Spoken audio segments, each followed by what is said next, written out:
Okay, you guys, so we're gonna call this series Nadia Looks Crazy on the Internet.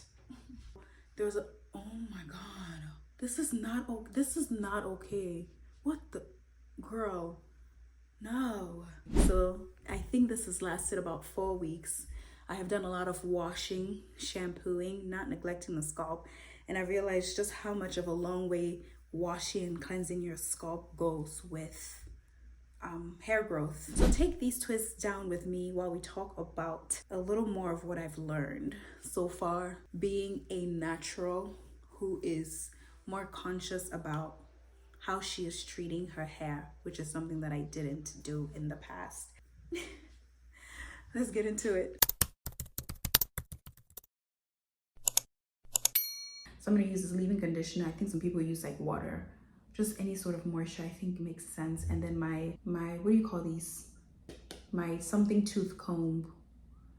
I can't remember. Less really is more. I've noticed, for example, with using Ayurvedic herbs, the rosemaries, the cloves, to be very careful with what I mix and the fact that the concoction doesn't really have to be wild. You know, sometimes the simpler the better. Sometimes when you watch the natural hair girlies, they tell you to mix the rosemary, mix the cloves, mix the fenugreek, put it on your hair, wait for a couple of, and then wash it off. Sometimes they don't even tell you to wash it off. While different routines might work for different people, you have to find the routine that works for you. But what I've realized works for me, and it could be different for you watching this, is that less is more. Cloves and fenugreek, leave it at that. Sometimes cloves and rosemary, leave it at that. Sometimes rosemary, leave it at that. Styling your hair, the less ingredients, the less products. You don't have to pile this on top of this on top of that.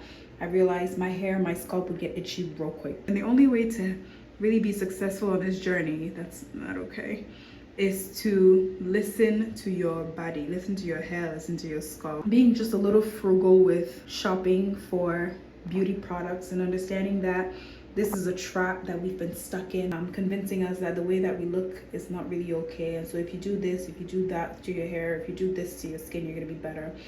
And then businesses really capitalizing on all of those insecurities and selling us all these products that we subscribe to and realize either it doesn't work or it works, but on the long term it's actually hurting us. I mean, it goes really deep. So getting to the point where less is really more across the board. Keep it simple. And the simpler you keep it, the more you're able to identify what is working versus not.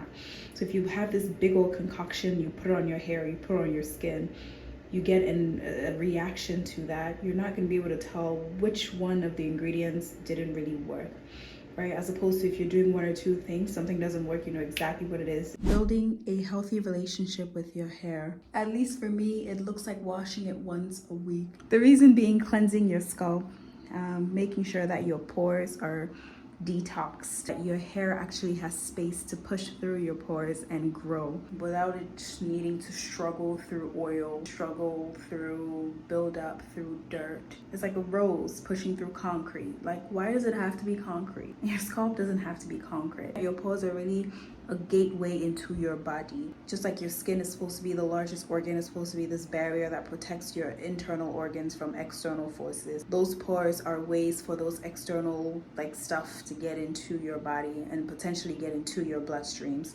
You know, hence there's like infections, inflammation on the scalp, hence there's itching. Those are all of the signs and symptoms of your body trying to tell you something.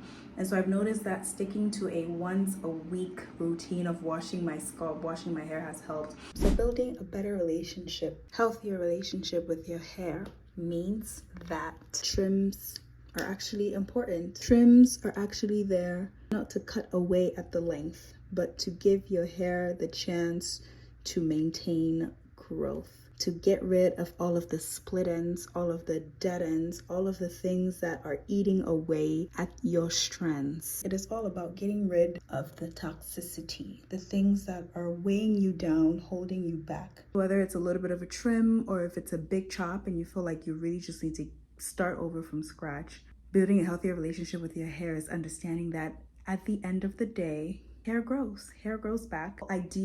Ideally, all normal things considered, your hair is going to grow back. Building a healthier relationship with your hair means really coming to terms and understanding, especially as a Black woman, because it's kinky, because it's coily, it requires a different, more attentive level of attention. Let's keep going. Are my edges getting better?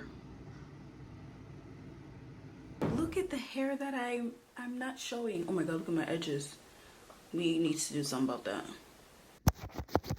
Building a better relationship with your hair means that you don't really get to dictate how other women wear their hair. You can inform, make suggestions, recommend, but it's only gonna resonate with the girlies if you do it with love, as opposed to doing it being condescending, being accusatory. Oh my god, can you even take me seriously with my hair like this? I don't know. The decisions that you make with your hair are nobody's business, and vice versa. The decisions that other women make with their hair is also none of your business. And I think once we start finding our peace with that, it's gonna be a better, more united world.